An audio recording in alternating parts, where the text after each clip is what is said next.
Hello, welcome to my live Q&A. I'm going to be going through a list of questions and answering them live on the channel. I'm Paul Edge, I'm the author of the Summer Haven and the Book of Zal trilogies. I'm a full-time writer. I used to work as a consultant, used to work in IT a long time ago, but I've been a full-time writer now for probably 5 or 6 years, so this is what I do. So welcome. And I'm just, without any more ado, crack straight into the questions and give you my answers as best I can. So, the first question. Tell us about the first project you worked on when you knew you wanted to be a writer. Well, it's quite interesting. My first book was An English Apocalypse. So, essentially how that came apart was I had a dream of being on a small island. There's a small island very close to me, about an hour away, called Hillborough Island, very near to Liverpool. And essentially the island in my dream, we were trying to defend from a horde of infected people, and we'd armed it and we were trying to defend it. And that is where the seed for the idea came from. Now, I wasn't much into writing at that point. It was new to me. Obviously did a lot of writing as a management consultant, but it was, manuals and procedures and all that sort of dire stuff. But what I did was I started to write the book with myself as a lead character. And I think this brings a unique perspective to this book. Essentially, given warning of an apocalypse, what on earth would I do about it? If I had the money to build a fortress, what would I need to do? How would I feed people? How would I actually protect them from all of these people? And the idea was to build a fortress on Hillborough Island. But when I started to think about it and all the people, if you just brought bare bones, very close friends, just a few people, there's going to be 100, 200 people. So that island was just too small, so I had to scale it up. So I went for the Summer Islands, and that's where the Summer Haven comes from. Because the island is called Meal Moor, which in Gaelic is Island of the Haven. And so Summer Islands, Island of the Haven, it just came about. So really, while I was doing a stressful job at work, it was a bit of escapism in my lunch breaks. I'd just go away and start writing. And that's how it all started. So really, during the breaks at work, I started this. Then COVID came along, got some time off. I actually was able to work on it and actually polish it. So that was the first project. Second question. Talk about an English apocalypse and the specific themes that make it unique in the world of speculative fiction. Well, I think as I just mentioned, I came at it from a very different angle. It was sort of, as a project manager, how would I project manage a fortress to protect people from the end of the world? It was sort of coming at it from a prepper mentality.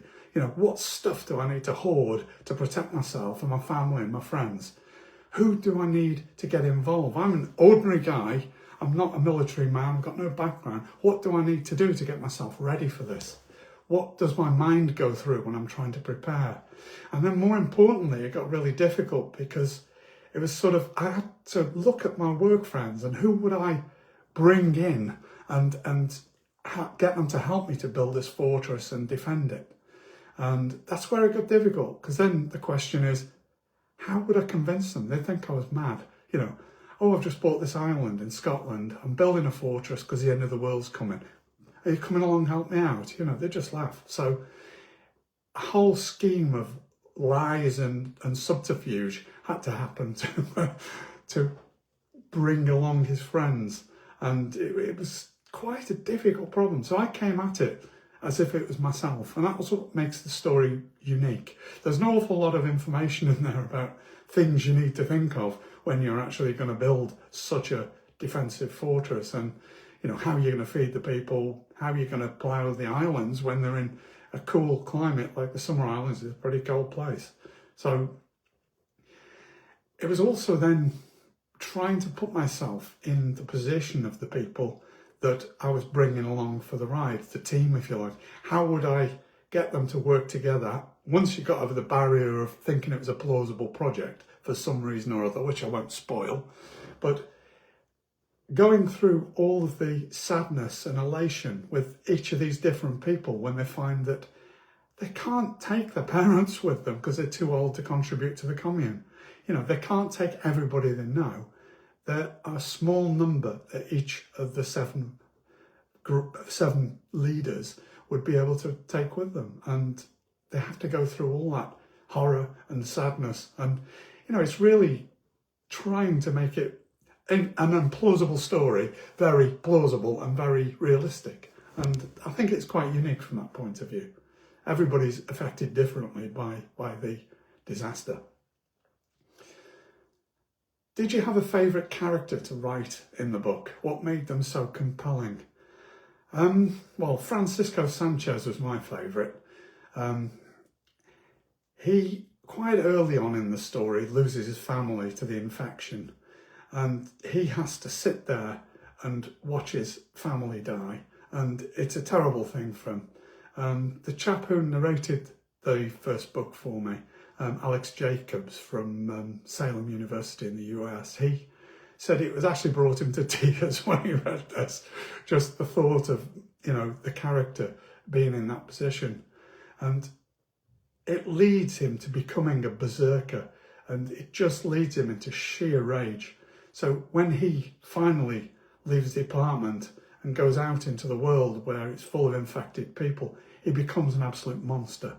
And it's all about his journey and how he starts to control that monster and channel it and become a normal person again. And it's quite difficult. That sort of comes up again in the second book of the trilogy.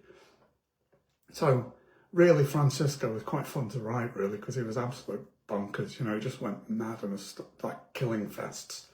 And it led to some quite graphic violence, I guess, but it's actually quite fun and it was enjoyable to write. So, has a character ever surprised you? Maybe you thought they were one way, but they turned out to be completely different. Can you tell us about this experience? Well, I'm actually going to cheat, and I'm going to say there's two characters like that in the first book. There are two sort of also-ran characters that just get involved in the build of the base, which is Sheena and Rusty, and they're sort of engaged to each other and they're sort of close. They're both practical squaddies that get involved in helping to defend the commune. When I wrote the second book, which is A Doctrine of Fear, it drills a lot more into the detail of Sheena's background. And so this person who was just a squaddie who was helping out with a positive frame of mind actually turns out, when I actually wrote the story, to be a serial killer. And she was going around the US just trying to do the Route 66, and every time she went somewhere she bumped into a situation, and she, from the point of view of trying to defend harmless people and help people, ended up killing, and she became listed as a serial killer with the FBI, and they were pursuing her until Rusty found her and intercepted that. So Rusty and Sheena were actually extremely hardened characters, were then recruited by the Swiss Guard to be placed in Summerhaven to help them to defend the place. They were deliberately put there. And all this comes out in the second book.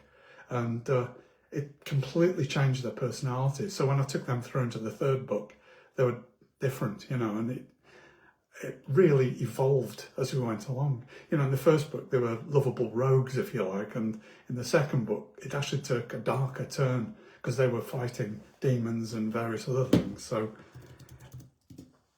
sorry, I'm just getting my computer back on so I can see what questions I'm answering. So yeah, no, that was quite interesting. Very, very different. And characters do evolve as you write the story, there's no doubt about it. So what do you do when you're just not motivated to write? I guess there's a psychology thing here for me. I find I have my best ideas in my subconscious mind. As I mentioned before, you know, the idea for the first book came up in a dream.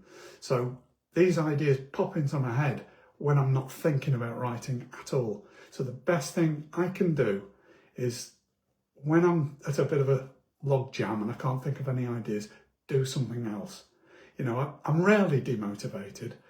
You know, I'll write a paragraph or two and I'll have a game of free cell just to free my mind up again. But I'll just go out on a day trip, go to the seaside. I'll just go and do something else, you know, just go and do a job in the house and then come back to it. But the subconscious mind's a powerful thing. And that's really my processing power is in my subconscious mind. So that's what I do. Did you write the book with an audience in mind? No, because I was new to writing. I was just letting it flow and letting the story come out. Some people will say, as an author, that they're a conduit and the story tells itself. And I sort of get that in some point of view. It does happen like that sometimes. The story evolves as you put yourself in the positions that are evolving and deciding what these characters will actually do in that situation. So it actually evolves, and it is quite interesting. So I let it flow. The problem was that when I wrote my first trilogy, the Summer Haven trilogy, all my stuff at the moment is really pretty cross-genre. You know, there's a lot of sci-fi in there. There's a little bit of horror in there. There's quite a few different things creeping into the stories. Thriller, for example, as well. So actually writing cross-genre stories is quite difficult, I guess. And it's not really thinking about a specific audience because you're writing what you want to write.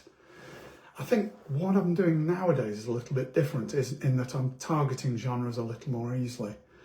I've learned quite a lot because it's quite hard marketing a book when it's cross-genre. I've really struggled with that, and you know that is quite a tricky one. The other thing is when you get into Amazon marketing, you know, it's really hard for Amazon to pitch your book to people who are searching for things when it doesn't fit into a specific niche. And that's coming back to, I'll come back to that later. But it's quite important. I think meeting people and learning from people is quite good. Talking, going to Comic Cons is quite a big thing I like to do. Go along to a Comic Con and hold a stall there, and you know, loads of people come and chat, and you can sort of see what is driving people. A lot of people like specific kinds of books, like zombie books, or they're like fantasy books, or whatever. You know, they have very specific things of what they like to read. Myself, I'll read anything from the classics to sci-fi to fantasy, everything. And you'll see that when I come on to the question about recommendations. But so you can see more why I'm probably a cross-genre writer. So really, yes, I think I've learned a lot about audiences, and I do write with the audience in mind now. I think originally I just let it flow, and I think the important thing is to enjoy what you're writing and let it go, you know, just work with it. How do you navigate the dilemma of writing characters of a different gender than your own? Well, I've got a family, you know, I've got daughters, I've got sons, I've got a wife, obviously. But, you know, learning from the people around me is quite important. I think when you're writing the sort of books I write, people are in extreme circumstances. And that is a leveller. I think they're reacting to complex, difficult things that are happening in the environment. When you're reacting to an attack, I don't think a woman and a man would behave so much differently. But then there are times, like I was describing with Sheena, where she has a very different style, and it's really, all you can really do is people watch and understand the people around you and work with that. I think it is not that difficult to write women's parts in the sort of books I write. I think most of the women in my books are quite action-oriented or quite strong people. There's not a lot of detailed emotional dialogue, though obviously I've sort of described some of it when people are going through difficult things, but I don't get into that quite so much, I guess. I think one particular example was in the second book, which is A Doctrine of Fear. Bridget, who's the main character's wife, who's Joe Fairborn, he ends up becoming a priest.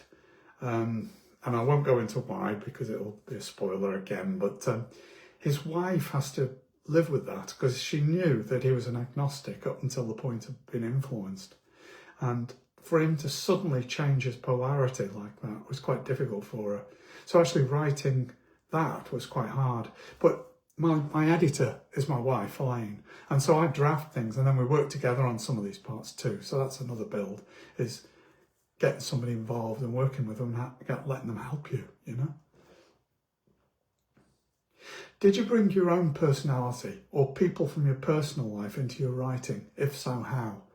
Well, I sort of mentioned already that An English Apocalypse was written as if it was me in the lead character, and that's how I started my writing journey.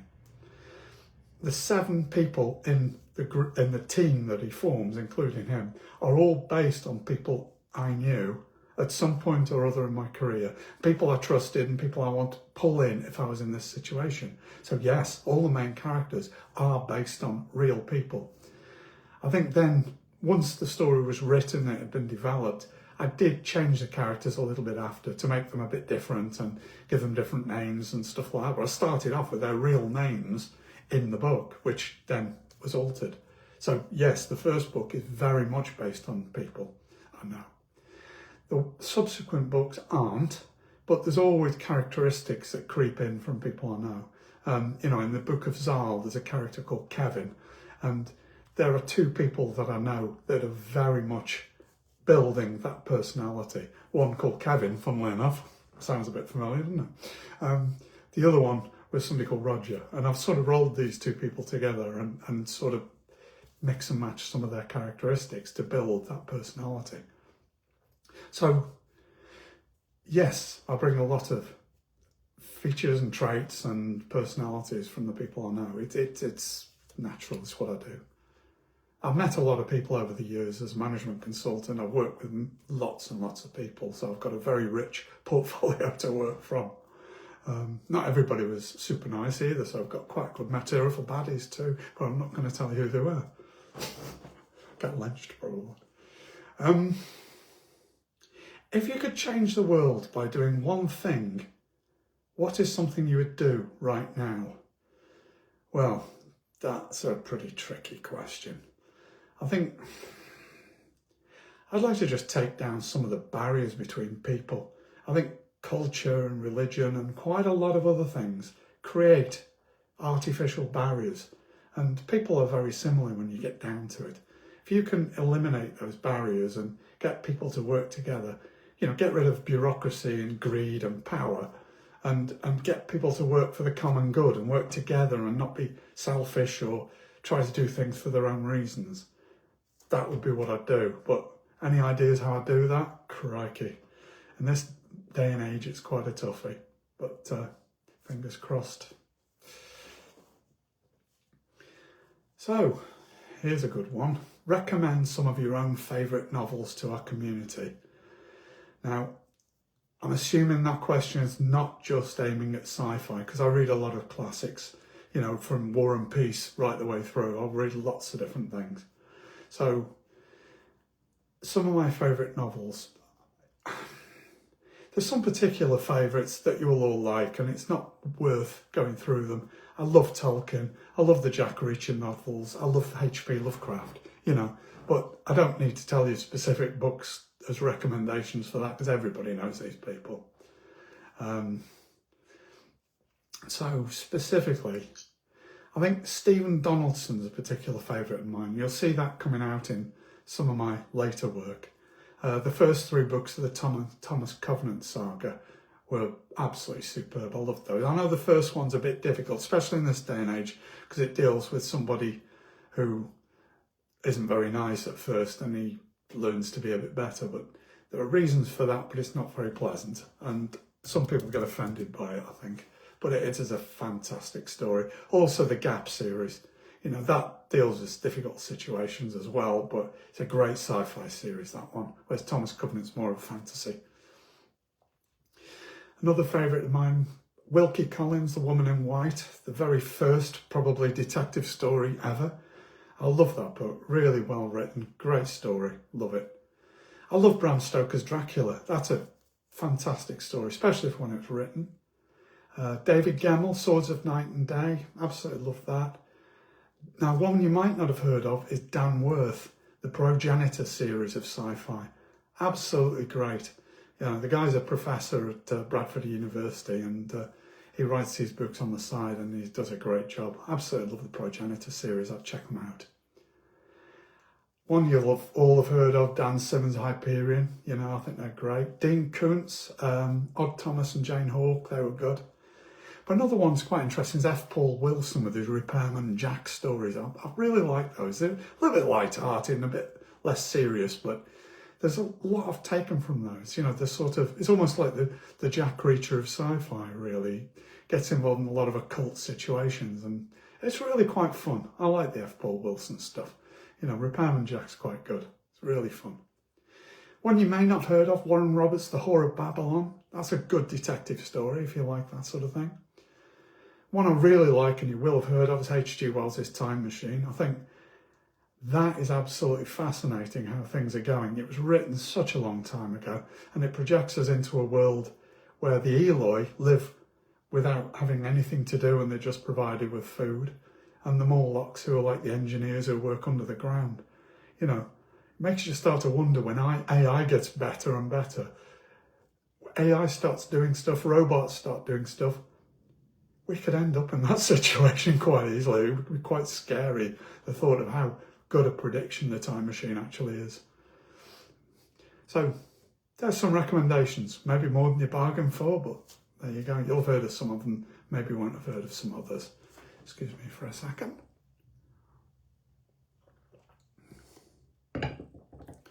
Okay, what's next for you, writing and release-wise? Well, I've just released a detective story, which is a departure for me. It's like a tech thriller detective story. And I actually think it's probably the best book I've written. Well, that's my opinion. I haven't had many reviews on it yet because it's brand new, just straight off the stocks. It's quite a gritty, graphic violence sort of story, but quite an interesting plot, hopefully. So that's just new out, but it's not really germane to this discussion because it's not sci-fi. I'm working on a fantasy novel called Hinterland. It's just gone into editing. It's sort of based around 4 troubled teenagers who have real problems with their lives, and they try to kill themselves, and they get injected by a green fluid by a mysterious priest. It's a bit Reanimator-like, I guess, that one, if you like H.P. Lovecraft.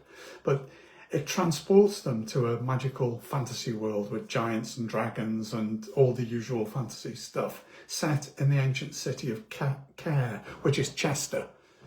Now, it's a bit of a strange situation because the city seems quite modern, yet the people certainly aren't. And it's trying to understand and work through how this place came to be and what is it.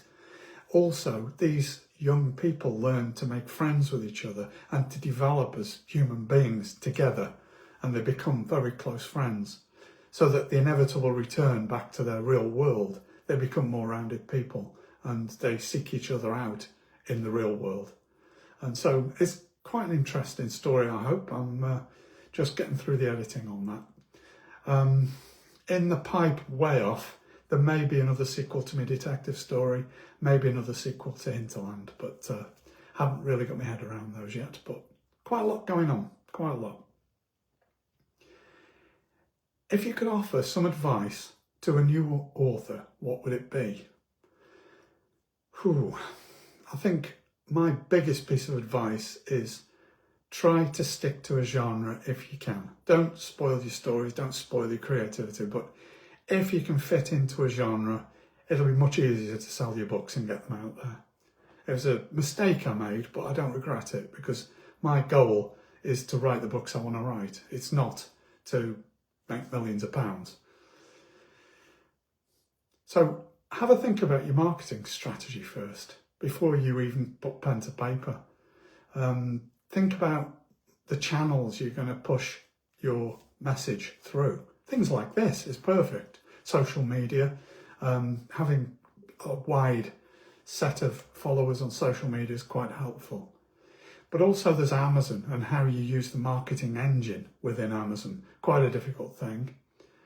There's the web, having a website with all the things on it, making it look modern, making it fit in with everything else that you're doing. I'm lucky, I've got an IT background, I can build my own website, I can build my own book covers, I do everything myself. But, you know, you've got to consider how you're going to do this and what you're going to do in advance, really, because you need it ready for when your first book is published. And publishing a book is another issue, you know, I do it through Amazon. YouTube is a good medium. Actually making trailer videos for your books is quite good. I've just got onto that. I've done 3 trailer videos for my first 3 books, and they're hitting the streets and people are watching them, and it gives you an idea. It makes them look a bit more action-packed and a bit less of a story than they actually are, but you know, it's the medium you're working with. I think write what you love, get out there and collaborate with other people. You know, people at Comic Cons, on stalls, other authors, people who are doing illustrations, people who do all sorts of things. You can build a network with them and connect with them on social media, and it really helps. You know, I think helping other authors and helping them to get along is quite an important thing. Be kind, be thoughtful, help them out if you can. But watch out for catfishers and marketing pros online. You get contacted by hundreds of people who will just send nice pictures out to the people you've already got on Facebook, which doesn't really help you very much. You know, one example was, you know, I was at GlobalCon and I bumped into George R.R. Martin, and honestly, I didn't recognise him at first. He talked to me for quite a long time, helping me out and giving me some ideas. And he recommended audiobooks as a good medium, because a lot of people, when they're driving, or, you know, especially in the US, where like a truck driver, you know, the US trucker market is a great place to sell audiobooks. And having your books on audio is really good. And it's getting easier and easier because you've now got AI readers that can actually read your book for you, if you like that sort of thing. I think it's good for some situations, terrible for others, and be careful.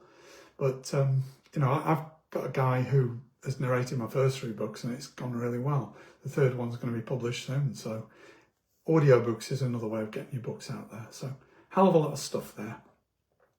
So, okay, getting close to time now, but my book's out there. It's 99 cents or 99 pence if you want to get it on Kindle. It's there, you can get that. It's get you into the series and see what it's about. There is also an anthology version which has got the first 3 books in it too, which, you know, you may find better value actually. Now, in this session and in the Q&A, and the session, the feature that we're doing at 8 o'clock, we're going to be actually giving away a book. Now, I've got something special here, which is a Necronomicon covered version of my Terminus novel, and I'm going to be giving that away in that session. The best contribution to the takeover is going to get a copy of this sent to them. So there you go. It's got a 3D printed cover on that. It looks quite cool. So that's me. We'll announce the winner of the book a couple of days, 48 hours after the posts go live. So by Friday, you'll know who won it. Thank you very much for your time, everybody. Fantastic. Cheers. Bye-bye.